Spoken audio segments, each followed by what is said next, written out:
el 65% de los catalanes quiere la independencia, la democracia deberá encontrar un mecanismo para encauzar eso.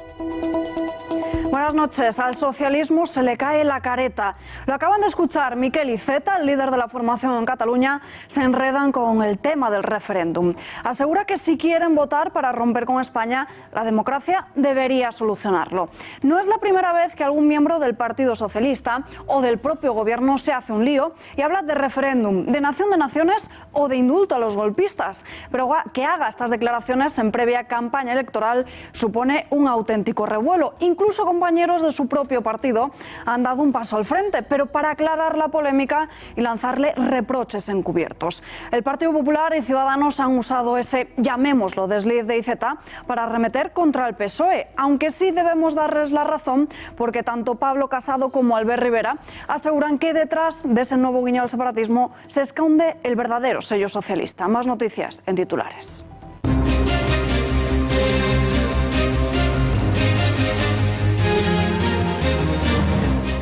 En diario de campaña se tensa la relación entre Partido Popular y Vox. Durante un acto celebrado en Valencia, con un tono desafiante, José María Aznar se plantaba ante Vox, asegurando que al Partido Popular nadie le llama derechita cobarde. En unos minutos les contamos qué es lo que ha respondido Santiago Abascal a estas declaraciones. Y a mí, mirándome a la cara, nadie me habla de una derecha cobarde ni una derechita cobarde porque no me lo aguantan la mirada. A mí no me lo aguantan. Agentes de la Guardia Civil continúan con el relato de la violencia que mantuvieron sus compañeros. Nueva jornada de juicio al golpismo catalán. La sesión de hoy se ha centrado en las protestas de las que fueron objeto las fuerzas de seguridad en vísperas del 1 de octubre. Nos dijo que nos íbamos a cagar, que nos iban a matar. Ayer Pedro Sánchez presentaba las 110 medidas del programa electoral con el que se va a presentar a las urnas el 28 de abril. Medidas económicas la mayoría, pero ¿cuánto cuestan? ¿Son realistas? Estas y otras cuestiones en la pizarra económica de Diego Sánchez de la Cruz. La Comisión Nacional de Mercados y Competencia sanciona a 15 empresas a pagar 118 millones por carteles para concursos de Adif. En unos minutos les contamos esta especie de pacto ilegal que se ha extendido durante más de una década. La Audiencia Nacional investiga si el excomisario Villarejo está detrás del robo de un móvil a una asesora de Pablo Iglesias con información personal del líder de Podemos. Hechos que se produjeron durante el gobierno de Mariano Rajoy. Iglesias está personado en esta causa como perjudicado, ante la que Pablo Casado prefiere mantener silencio. Cualquiera de esos acontecimientos es grave y todos, vuelvo a decir, obedecen, caso de que se hayan materializado en los términos que han indicado, a una utilización torticera, fraudulenta, partidista de las instituciones del Estado. El régimen de Nicolás Maduro inhabilita a Juan Guaidó por 15 años. Al tiempo, Trump exige que los militares rusos abandonen Venezuela. Aviso que se produce después de que Moscú enviase el fin de semana pasado aviones con personal y equipos militares. Russia has to get out.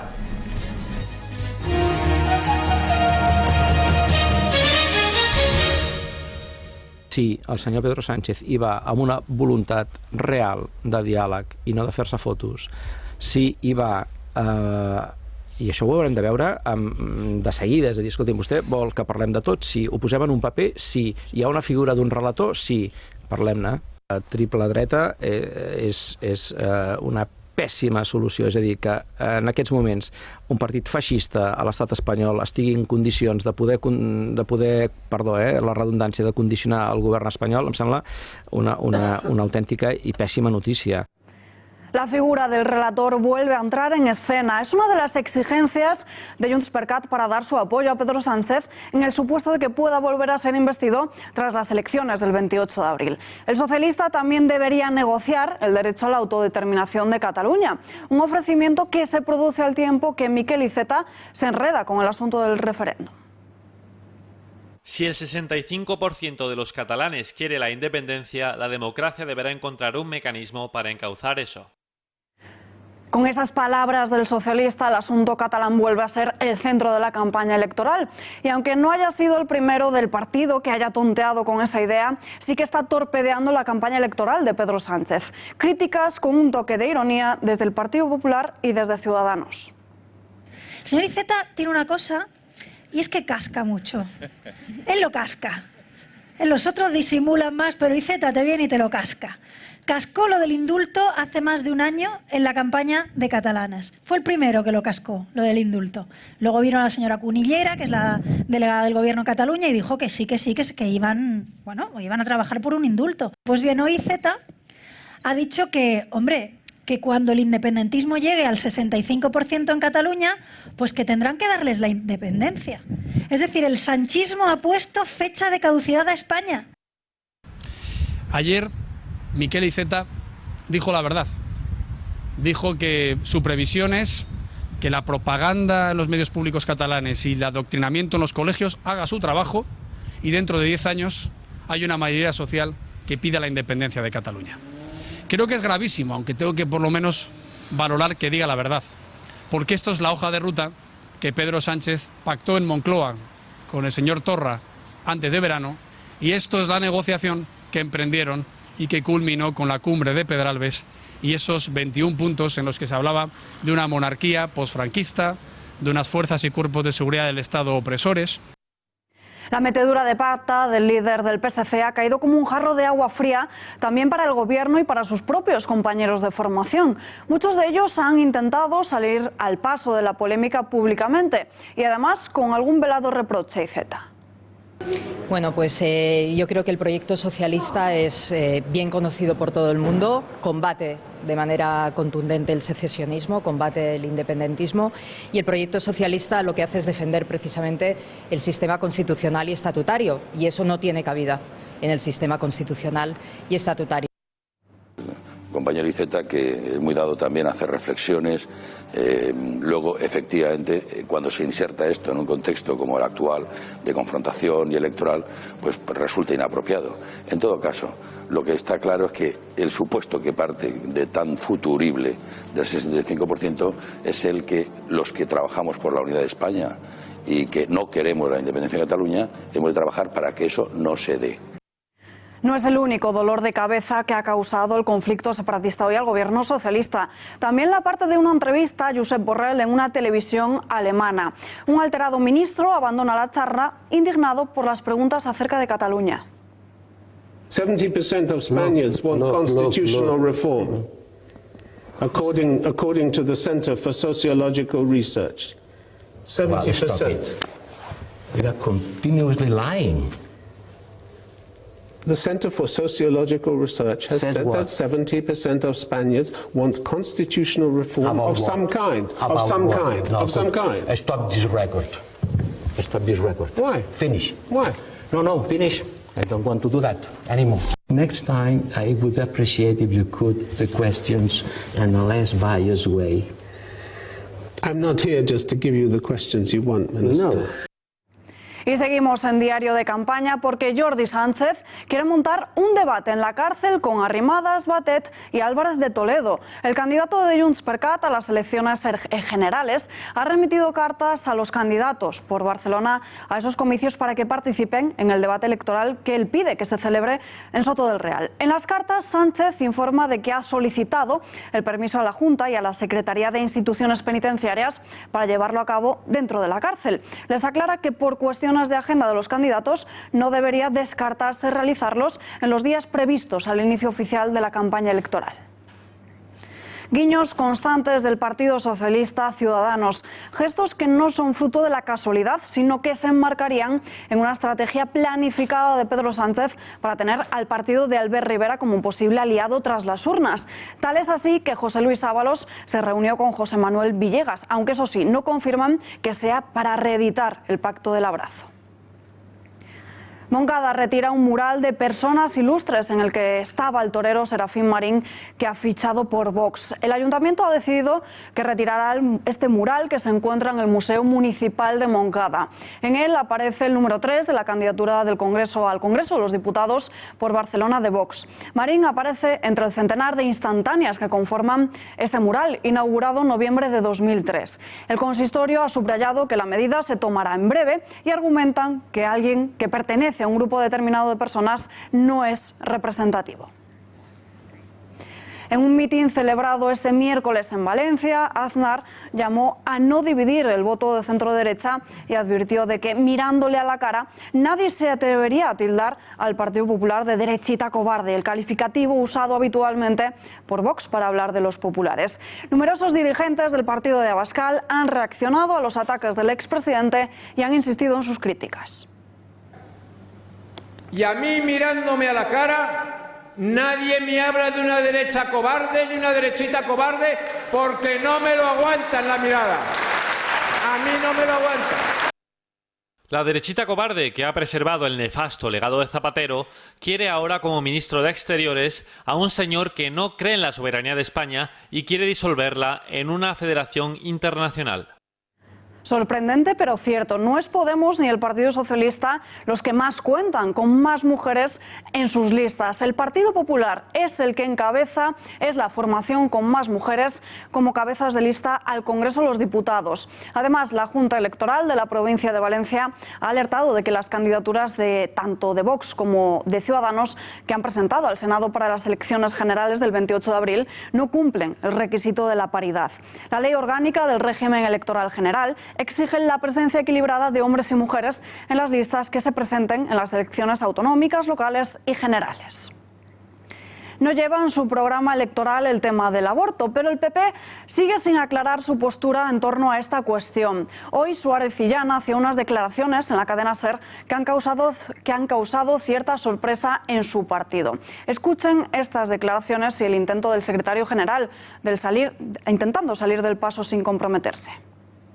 No hay consenso para hacer eso. Otra cosa es que yo intente decirle a la sociedad que debemos ir hacia una sociedad en la que el derecho a la vida se respete más. ¿En el programa electoral de su partido va a aparecer o no la propuesta de quitar la vida? No aparece. No aparece. Ya está.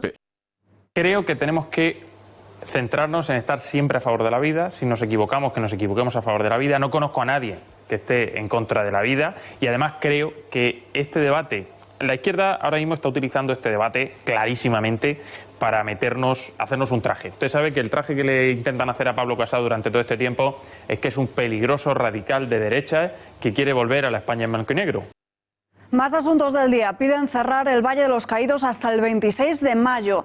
La Federación Estatal de Foros por la Memoria ha denunciado ante la Junta Electoral la pervivencia de símbolos franquistas y exigen de esta forma cerrarlo hasta las urnas autonómicas, municipales y europeas. En un escrito presentado el miércoles ante la Administración ponen como ejemplo las medidas adoptadas por la Junta con otros asuntos y ponen de relieve recientemente el caso de la exhibición de simbología de corte independentista en los edificios públicos de Cataluña. Y precisamente al otro lado de la línea telefónica se encuentra Pablo Linares, el presidente de Asociación para la Defensa del Valle de los Caídos. Señor Linares, muy buenas noches. Muy buenas noches y muchas gracias. Bueno, le pido una primera valoración. ¿Cómo se han tomado este anuncio? Bueno, a este anuncio no hay que darle más importancia de la que realmente tiene, que realmente debería ser bastante poca, puesto que los foros por la memoria no solamente piden esto, llevan tiempo pidiendo nada más y nada menos que la demolición de la cruz, entre otra serie de cuestiones que evidentemente entiendo que no hay que darle más importancia que la que tiene, es decir, muy poca. No obstante, se deja de manifiesto una vez más cuál es el odio absoluto que tienen contra el Valle de los Caídos y el espíritu de reconciliación que sin duda el monumento tiene. El Valle de los Caídos es, en estos momentos, le pese a quien le pese, también baza electoral, por un montón de cuestiones. Ahí tenemos la polémica con la exhumación de los restos del general Franco y ahora aparece esto también, al igual que una marcha que ha convocado la CNT para el próximo 20 de abril, aunque creo que también lo han echado para atrás hasta el día 5 de mayo. Por desgracia, el Valle de los Caídos es un monumento demasiado sensible a la polémica y bajo nuestro punto de vista, el Valle de los Caídos, la mejor noticia que tiene que dar es que no sea noticia. Si la Junta Electoral decide finalmente atender esta petición, ¿qué medida van a tomar? Hombre, nosotros jurídicamente hablando haremos todo lo que tengamos que hacer para evitar esto, que no dejaría de ser una ignominia más dentro de una larga lista de ignominias que están llevando contra el Valle de los Caídos. Sinceramente no creo, o por lo menos no quiero creer, que la Junta Electoral vaya a tomar en consideración este tipo de iniciativas. Pues señor Linares, gracias por atender a nuestra llamada. Muy buenas noches. Muy buenas noches, muchas gracias. Y los datos definitivos sobre del INE sobre el crecimiento del PIB en 2018 serán públicos mañana mismo. La ministra de Economía e Empresa, Nadia Calviño, ha hablado sobre ello. Yo creo que ya nadie puede pensar en un crecimiento que no sea inclusivo y sostenible. Creo que ya no vale esa aproximación de vamos a crecer y luego ya redistribuiremos, porque lo que hemos visto es que puede haber crecimiento que no reduzca la desigualdad. Eso es lo que ha ocurrido en nuestro país en los últimos años y ese crecimiento no es sostenible a medio plazo desde el punto de vista financiero, desde el punto de vista medioambiental, desde el punto de vista social. Ayer Pedro Sánchez se convertía en el primer candidato político en presentar su programa de campaña electoral. Minutos para analizarlo en la pizarra económica de Diego Sánchez de la Cruz. Diego, muy buenas noches. Buenas noches, ¿qué tal? Bueno, antes de fijarnos en estas medidas electorales de Sánchez, ¿cómo está la economía en España? Bueno, es una pregunta que hoy vamos a abordar con una respuesta distinta a la que seguro que están ustedes acostumbrados. Vamos a hablarles de estrés, pero no va a ser de estrés laboral, ni de estrés personal, ni de estrés familiar, va a ser estrés económico. Alba, ¿habías escuchado esto alguna vez? Estrés económico, estrés financiero. La verdad es que nunca. Pues mira, esto es una cesta de distintos indicadores, ¿no? Hemos cogido el paro, las exportaciones, el crecimiento, los indicadores de evolución de la industria. Bueno, hemos cogido 30 indicadores que nos dicen pues cómo va la economía, ¿no? Desde matriculaciones de coches, consumo de cemento, consumo energético, todo tipo de indicadores, y los hemos reunido en uno, el indicador de estrés económico. Este es el resultado de hacer ese ejercicio y por lo tanto lo que nos va a contar este indicador que estoy a punto de enseñarte es si la economía española está más estresada, es decir, tiene más incertidumbre, tiene más probabilidad de crisis o tiene menos. Y como vamos a ver a continuación, la verdad es que las cosas no están yendo muy bien si queremos relajar la tensión sobre la economía española, reducir la posibilidad de una crisis. No vamos precisamente en esa dirección, porque como podemos ver aquí, el riesgo de recesión era relativamente bajo en enero-febrero del año pasado, pero ahora ya se considera que está en un escenario de alerta. Ya empieza a haber tambores de crisis. Lo hemos comentado aquí en las últimas semanas y la verdad es que los datos así lo respaldan. La puntuación era de 30 sobre 100 y ahora está cerca de 60 sobre 100. Por lo tanto, en esta legislatura, que ha sido, bueno, legislatura en este gobierno de Pedro Sánchez, mejor dicho, que ha sido relativamente breve, cuando juntamos todos los indicadores clave y estudiamos el grado de estrés de la economía, vemos que hemos pasado de una situación de más o menos claridad, de un entorno de cierta tranquilidad, a una situación ya donde de verdad empieza a haber una preocupación sobre qué puede pasar con España si seguimos gastando el dinero que no tenemos, si se retiran los estímulos del Banco Central, etcétera, etcétera, etcétera. Pues menos mal que ha sido breve. Y ahora sí, hablamos de esas medidas que presentaba ayer Sánchez, medidas sobre todo en materia económica. Las anuncia, pero no dice cómo las va a hacer. ¿Cuánto costarían aproximadamente? Bueno, una cuestión que seguro que has escuchado, Alba, y que seguro que han escuchado muchos de nuestros espectadores es la cuestión de la armonización, ¿no? Hay que armonizarnos con la Unión Europea. Tenemos que recaudar tanto como nuestros socios europeos. Esto puede sonarle bien a algunos o puede sonarle mal a otros. El problema es que no nos dice en euros, en pesetas, si me lo permiten, qué es lo que quiere decir un político cuando nos está hablando de armonizar la recaudación y el gasto en nuestro país. Y ya les digo yo que no son buenas noticias para su cartera, porque si armonizamos el gasto, si armonizamos el estado del bienestar español para que se parezca al del entorno de países con los que se quiere comparar Pedro Sánchez, estamos hablando de un dinero que simple y llanamente no tenemos. Estamos hablando de 65.000 millones de euros de recaudación adicional todos los años. Eso evidentemente sale de nuestros bolsillos. Para que nos hagamos una idea, si redistribuimos esta carga, estamos hablando de que cada hogar, cada familia estaría pagando 3.500 euros más todos los años. Por lo tanto, nos metemos en una situación fiscal prácticamente insostenible y ya creo que sabrán ustedes que los impuestos no son precisamente bajos en nuestro país, pero si aparte le añadimos ese golpe, es evidente que la situación es preocupante. Y luego hay otros dos aspectos de los que también se hablaba en ese acto de Pedro Sánchez y es la llamada contrarreforma laboral, es decir, desmontar la reforma laboral que hasta ahora estaba creando empleo, pero que empieza ya a mostrar síntomas de agotamiento, sobre todo porque se sube el salario mínimo y se toman medidas para reducir su impacto, y por otro lado ese ingreso mínimo que no deja de ser parecido a la renta básica de Podemos, es decir, insistir una y otra vez más en gastar el dinero que no tenemos con la deuda en el 100% del PIB y la economía como veíamos antes, cada vez más estresada, cada vez con más dudas. Sin duda, mañana además parece que será otro de esos viernes sociales. Pero cambiemos ahora de tercio. Adiós al alquiler turístico en Madrid.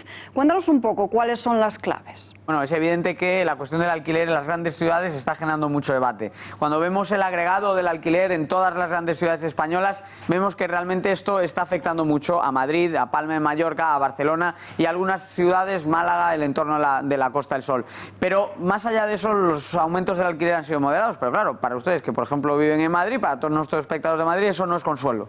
Todos los políticos han puesto a legislar y a tomar medidas en este sentido, y una de ellas ha sido la decisión de reducir a su mínima expresión los pisos turísticos, los apartamentos de alquiler turístico en la capital. Como estamos viendo aquí, la nueva regulación que ha introducido el gobierno de Manuela Carmena lo que hace es introducir distintos requisitos. Tiene que haber una escalera propia, un ascensor propio, una entrada y salida propia. Bueno, en la práctica lo que significa es que vamos a pasar de 10.500 a 500 pisos turísticos. Y yo lo que digo es que esto no va a tener ningún tipo de impacto en el precio del alquiler, porque para empezar Madrid se va a quedar en una situación residual. Barcelona tiene 25.000 viviendas de este tipo, París 35.000, Londres 80.000, es decir, nos quedamos por completo fuera del mercado del alquiler turístico, que sí existe en otras capitales. Y sin embargo, cuando vemos cuánto ha subido el alquiler durante el último año, vemos que en centro, que es donde más alquiler turístico hay, sube un 7,5 y en toda la ciudad sube un 7,9. O lo que es lo mismo, si analizamos toda la legislatura, sube un 35% aproximadamente en el conjunto de la ciudad y otro 35% en centro. Es decir, aunque haya más pisos turísticos en centro, no se encarece más el alquiler. Por lo tanto, el problema es otro. ¿Y cuál es? ¿Cuál es? La falta de obra nueva. 150.000 pisos que no se han construido, y de 4.000 viviendas que había prometido el gobierno de Manuela Carmena, ¿a que no sabes cuántas han construido? Han construido 62. Prometieron 4.000, construyeron 62. Las eternas promesas incumplidas. Diego, gracias y muy buenas noches. Encantado. Y otro frente del Ejecutivo. Alcoa protesta a las puertas del Congreso de los Diputados. Concentración para pedir una solución que garantice la continuidad de la actividad de la empresa, por la que se han manifestado más de un centenar de trabajadores de las plantas de Avilés y La Coruña. Exigen también que el Ministerio de Industria actúe definitivamente para intentar evitar su cierre. Durante las protestas ha sido detenido un trabajador de Alcoa, que ha sido puesto en libertad horas después al intentar saltar la valla de seguridad.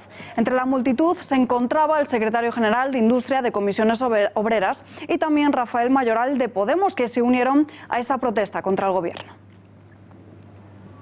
Desde Comisiones Obreras exigimos al Gobierno que cumpla con lo acordado con nuestra organización y con estos trabajadores. Cuando fue el inicio del conflicto nos vimos obligados, por culpa de una reforma laboral que exigimos que se derogue de manera inmediata, a entrar en la negociación del acuerdo. Ese expediente que además paralelamente desde el Gobierno se nos pidió que fuéramos flexibles, que les diéramos tiempo, que necesitaban tiempo para poder dar una solución. En base a ese compromiso por nuestra parte, a día de hoy el Gobierno está incumpliendo con su compromiso. No nos vale más promesas, no queremos más promesas, queremos soluciones. Entonces, entendemos que estamos en un espacio electoral, no vamos a permitir que se nos use también como juguete para tratar de arañar algún voto. No, mira, nosotros lo que queremos es una solución y hay que aportarla ahora, pero también a partir del 28 de abril. Desde Elecnor hasta Siemens, muchas de las grandes constructoras españolas se repartieron la tarta de los concursos públicos. Se manipularon contratos por los que se impuso un sobreprecio medio superior al 20%. 275 contratos públicos amañados. La CNMC ha sancionado a 15 empresas y 14 directivos por repartirse de manera ilícita los concursos públicos convocados por Adif durante, ojo, 14 años. Empresas como Elecnor, Siemens, Alstom o Indra crearon varios cárteles en las licitaciones del AVE y del tren convencional. La sanción: 118 millones de euros en su conjunto, y a los directivos responsables 666.000 euros. Los contratos amañados sumaron un valor de 1.055 millones de euros. Uno de los cárteles se repartió los concursos para la construcción y sistemas de electrificación de líneas del AVE. Se repartieron 24 contratos valorados en 837 millones. Otro se centró en manipular concursos para el mantenimiento de los sistemas de electrificación en líneas convencionales. 173 contratos por 134 millones. Y el último cártel pactó repartirse concursos públicos y privados para la construcción, suministro e instalación de equipos electromecánicos en alta velocidad. 7 contratos con un presupuesto de 84 millones. La CNMC por primera vez ha solicitado formalmente al Ministerio de Hacienda que estas empresas dejen de ser contratistas del Estado como un castigo sin precedentes. En el marco del caso Lezo, la Audiencia Nacional investiga a OHL por pagar comisiones para adjudicarse contratos.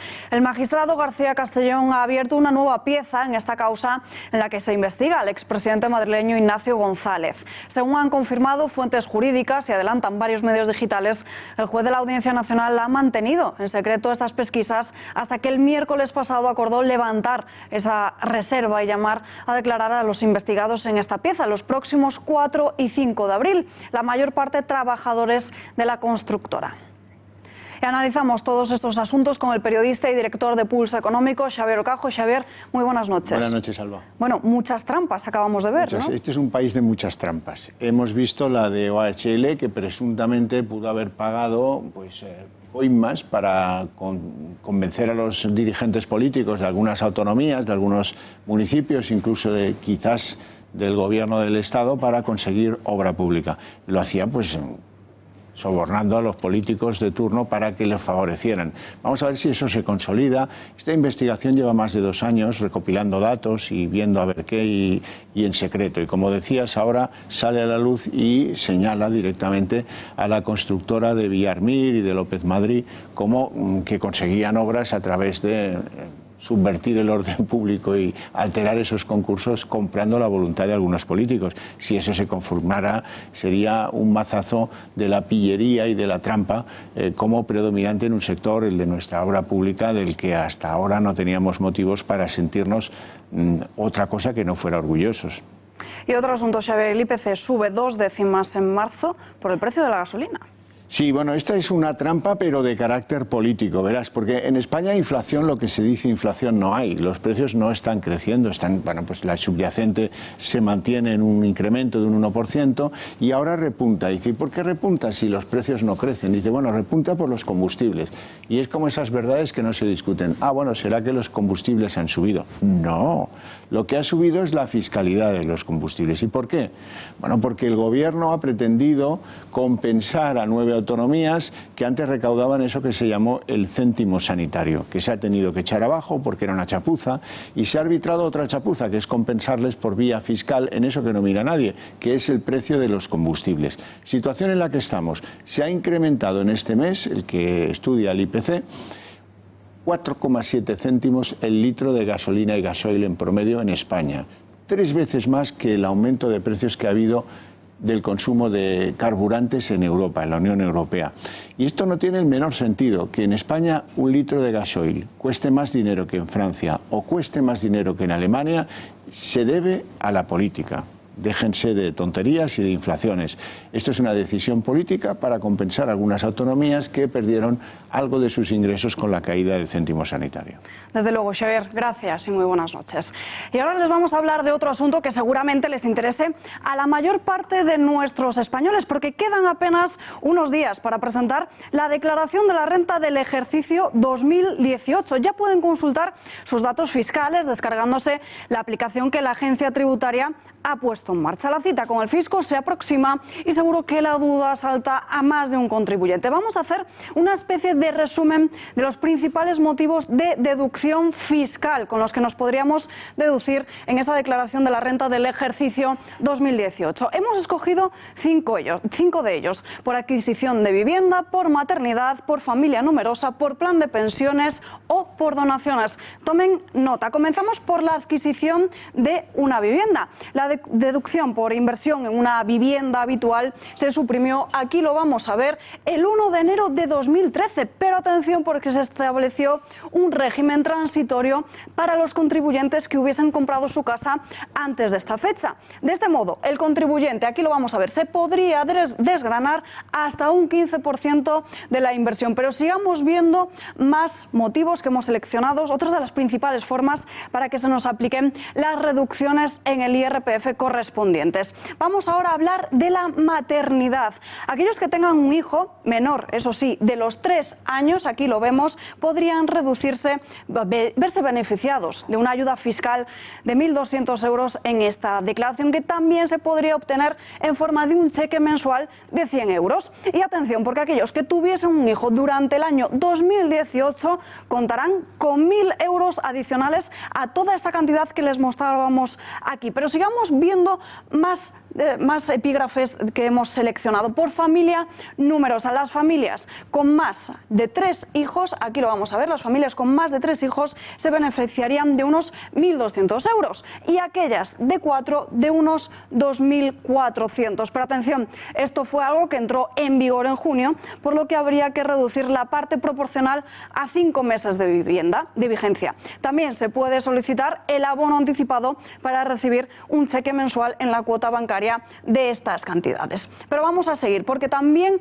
continuamos con otro de los puntos que hemos destacado: apostar por un plan de pensiones, un hecho por el que incluso nos podemos deducir, atención, hasta 8.000 euros. Antes eran 9.000, pero la cifra se ha rebajado, como vemos, en 1.000 euros. Pero vamos a verlo con un caso concreto. Si usted aporta 1.000 euros durante un año a un plan de pensiones, se podría ahorrar 240 euros. Y ya por último nos vamos al apartado de los donativos, porque deducción correspondiente al conjunto de donativos, donaciones y aportaciones, siempre y cuando, eso sí, sean voluntarias y no se reciba contraprestación alguna a cambio. Vamos a ver los casos. Por donativos de 150 euros se aplica un 75%, pero en aquellas donaciones que superen los 150 euros, una cuantía mayor, hasta un 30%. Y cambiamos ahora de asunto, porque el acoso, la violencia y los escraches han vuelto a ser el centro de las testificales en la Sala Segunda del Tribunal Supremo.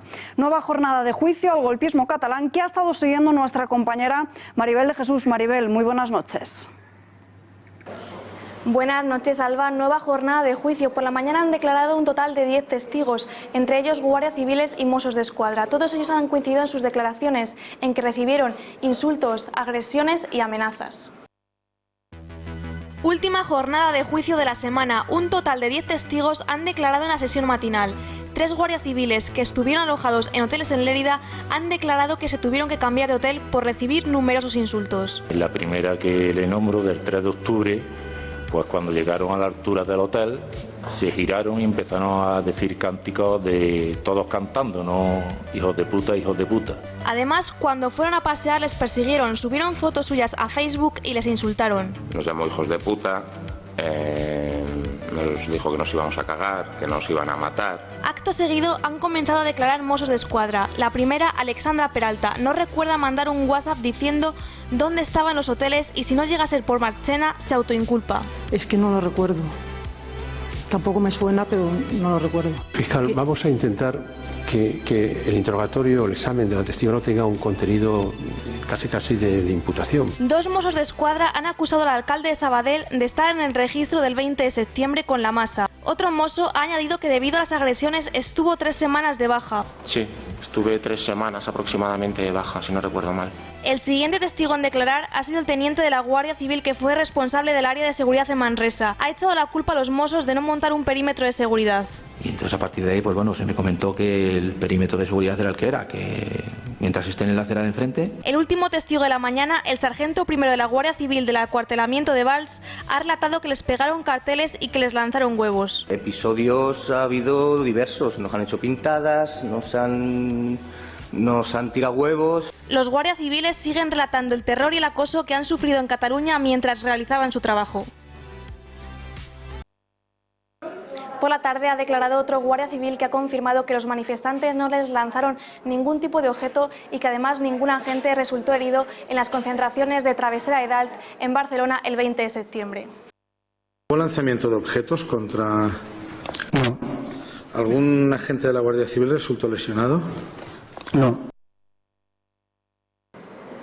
El tribunal ha confirmado que todos los testigos previstos para hoy han declarado. El martes 2 de abril se reanudará el juicio con las declaraciones de los mandos policiales, del jefe de los Mossos d'Esquadra durante el 155, Luis Ferrán, y también testificará Juan Carlos Molinero, jefe de Mossos d'Esquadra. Maribel, gracias y muy buenas noches. Seo de Urgel, un ayuntamiento de Lérida del que se ha hablado en la sesión del Supremo de hoy y que vuelve a estar en el punto de mira de la justicia. Agentes de la Guardia Civil se han personado a las 8 de la mañana en la sede del consistorio en el marco de una operación contra la corrupción. Un registro que responde a una querella presentada por la Fiscalía en el que se busca documentación relacionada con un presunto delito de fraude contra la administración pública y también de fraude de subvenciones. Piden que se investigue a TV3 por mostrar la cara del coronel Baena. Al igual que ocurrió con otros testigos en el juicio al golpismo, el Tribunal Supremo permitió al teniente coronel de la Guardia Civil, que lideró la investigación policial del 1 de octubre, declarar sin que su rostro fuese difundido a través de la señal de televisión. El alto tribunal aceptó sin ningún problema, pero TV3 se saltó la petición del testigo a la torera. La cadena autonómica puesta al servicio del separatismo difundió la imagen de Baena, al igual que hizo en su día con otros testigos. Además, esta tarde hemos conocido que tras una denuncia de Ciudadanos, la Junta Electoral prohíbe a la cadena autonómica utilizar en sus programas expresiones como, por ejemplo, presos políticos o juicio de la represión. Y parece que a la Audiencia de Barcelona se le acumulan los recursos de la causa sobre la intervención policial del 1 de octubre. Miriam Olivas, ¿qué es lo que ha pasado? Muy buenas noches, cuéntanos. Buenas noches, Alba. Así es, se le acumulan los recursos porque Abogacía del Estado pretende seguir imputando a los votantes del 1 de octubre. El motivo, por la masa que formaron que impidió que los agentes policiales pudieran ejercer su trabajo. Este recurso choca con la postura del juez instructor, donde asegura que los votantes tenían una actitud pasiva, algo con lo que no están de acuerdo desde Abogacía del Estado, que pretende imputar a los 36 votantes que presentaron denuncias o querellas contra los agentes policiales. También quiere revisar vídeos para poder ver a estas personas que pudieran ser responsables de esta resistencia y también investigar los vínculos que pudieran tener con los CDR. La Abogacía del Estado parte de un motivo muy claro. Todos los ciudadanos sabían que la votación del 1 de octubre era ilegal y los gritos de votarem, votarem parece que lo evidenciaban. También ese recurso de la abogacía ha asegurado que la responsabilidad de las lesiones que sufrieron los votantes no se le puede achacar a los agentes policiales, sino que se debería achacar a la Generalitat. Miriam, gracias y muy buenas noches. Y Facebook planta cara al odio, o eso dice la plataforma, que anuncia que prohibirá toda clase de enaltecimiento, apoyo o representación del separatismo o nacionalismo blanco. La medida, que se enmarca en el control que ejerce la red social sobre las publicaciones que considera que incitan al odio, se toma después de que Facebook haya confirmado que el nacionalismo y el separatismo blancos no pueden separarse de la supremacía blanca y los grupos de odio organizados. Pero eso sí, esta prohibición no afectará, según ha señalado Facebook, al separatismo vasco, al que equipara además con el sentimiento de ser estadounidense. El separatismo vasco, ya lo han oído, como ejemplo de sentimiento pacífico nacionalista. Editorial con Rosa Cuervas Mons.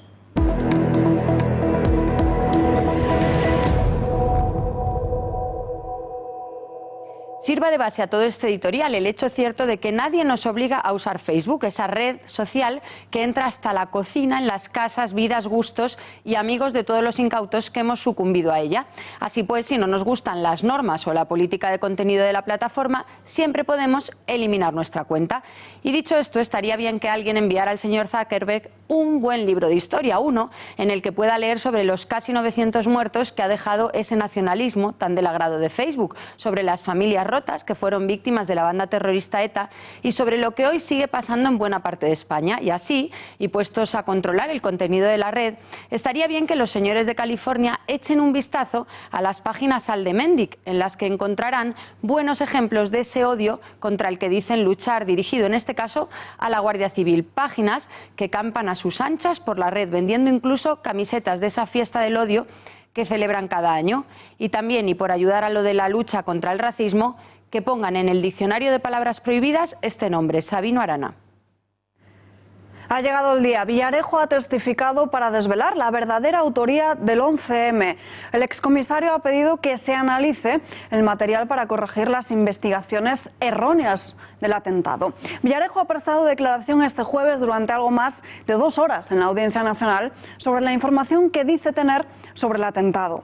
Además, ha solicitado al juez que analice la documentación que se le intervino cuando fue detenido en 2017. Sobre el hecho de que ahora quiera aflorar datos relevantes sobre el 11M 15 años después, su abogado ha afirmado que Villarejo es un policía y que su única misión es la de informar.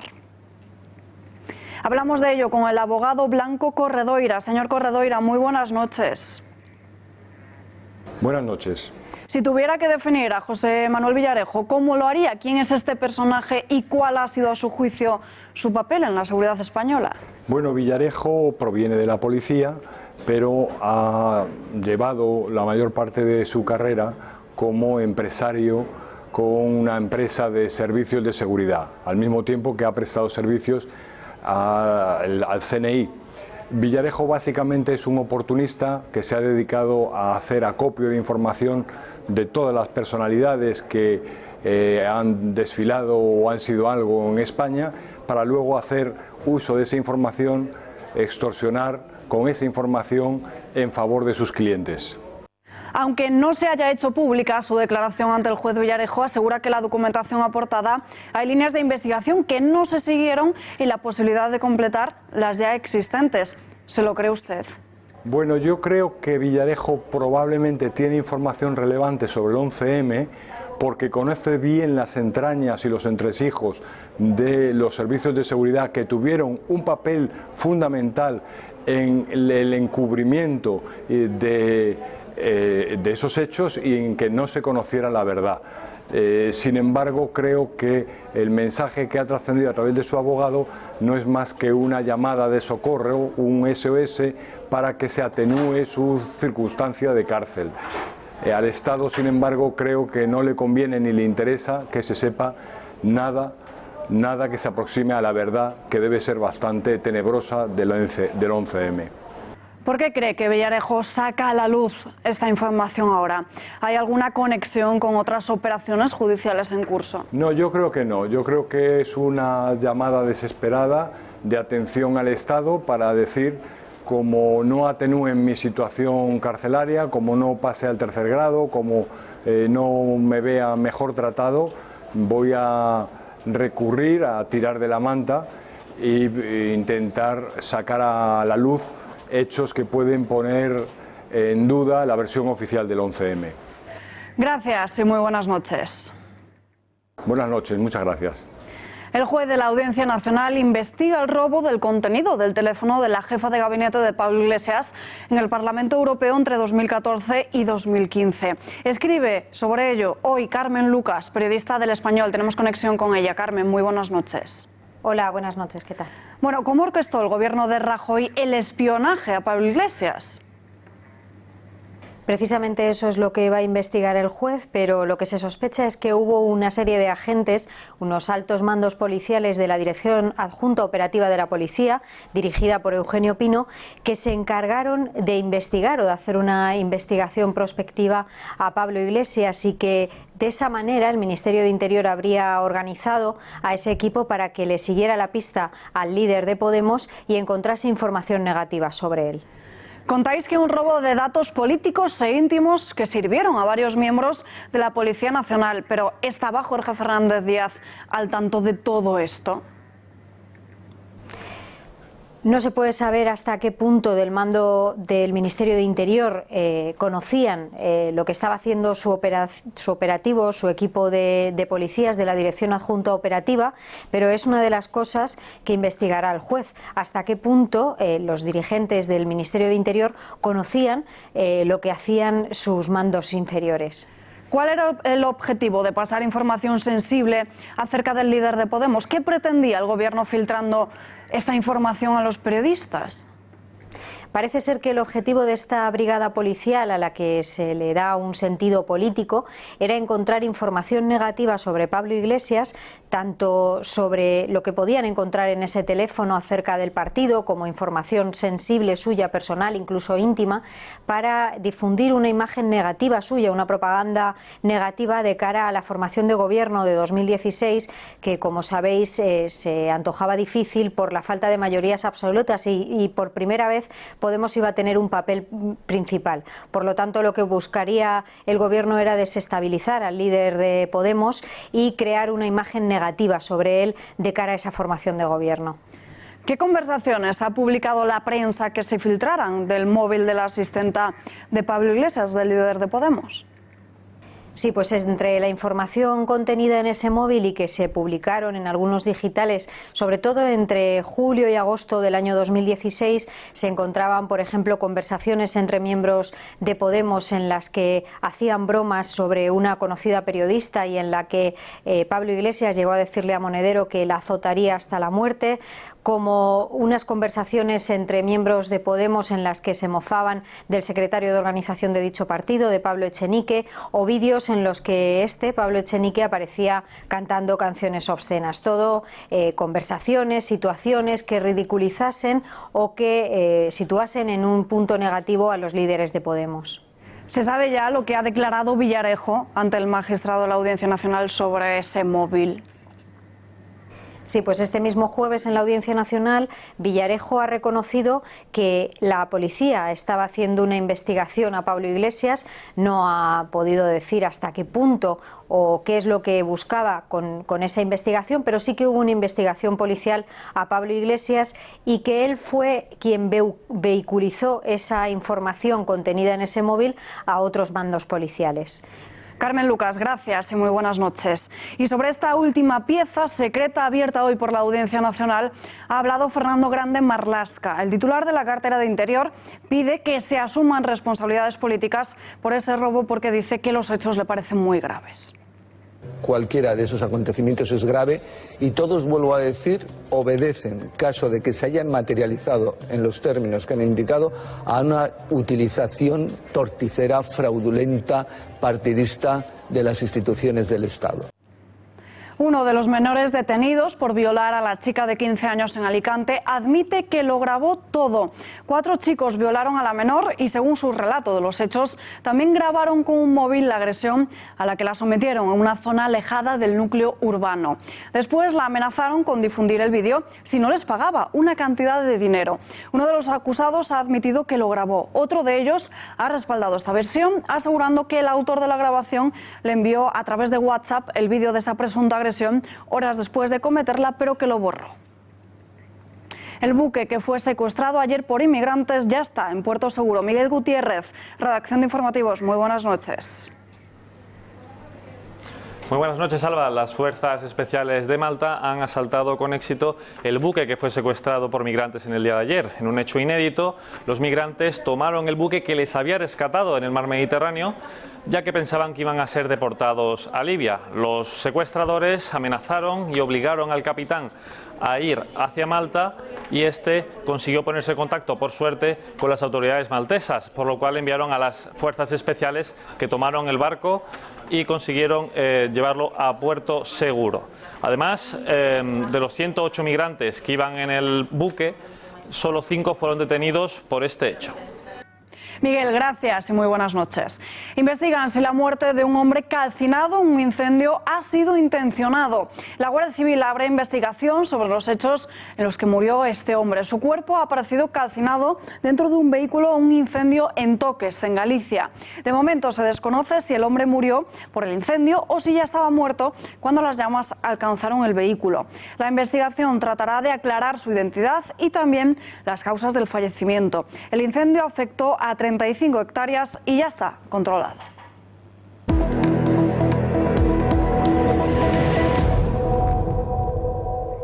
Noticia que conocíamos a última hora de esta tarde. Venezuela inhabilita a Guaidó para ejercer cargo público durante 15 años. Aseguran que este ocultó o falseó datos de su declaración jurada de patrimonio y que a su vez recibió dinero de instancias internacionales y nacionales sin justificar. Al mismo tiempo, Donald Trump avisa: Rusia tiene que salir de Venezuela.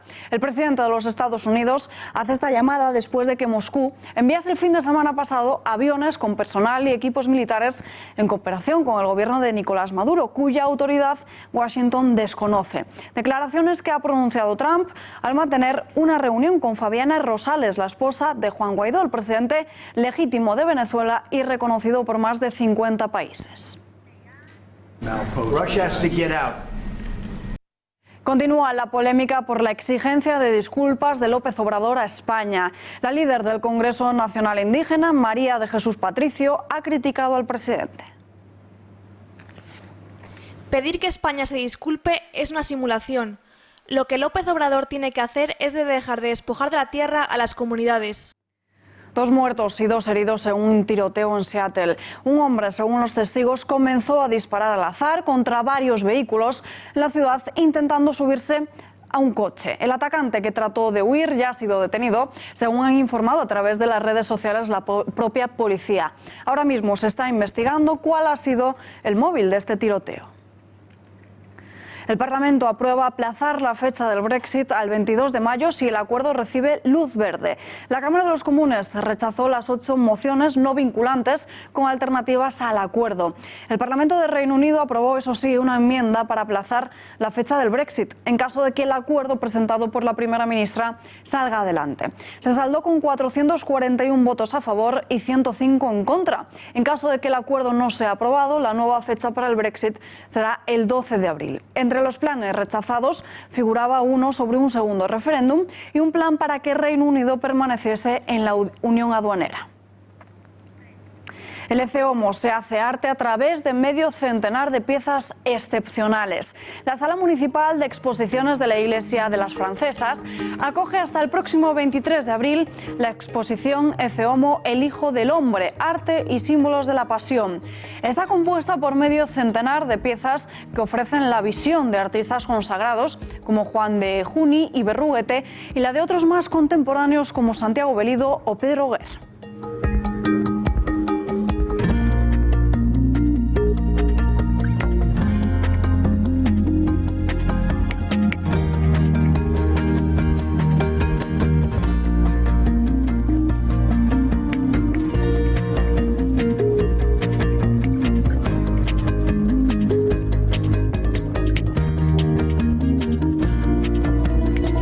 Nosotros nos despedimos ya, pero les dejamos como siempre con noticias de 1936 y después El Gato al Agua. Nosotros volvemos mañana a las 8:30 con más información, ya lo saben, lo que otros no le cuentan o como otros no se lo cuentan. Buenas noches.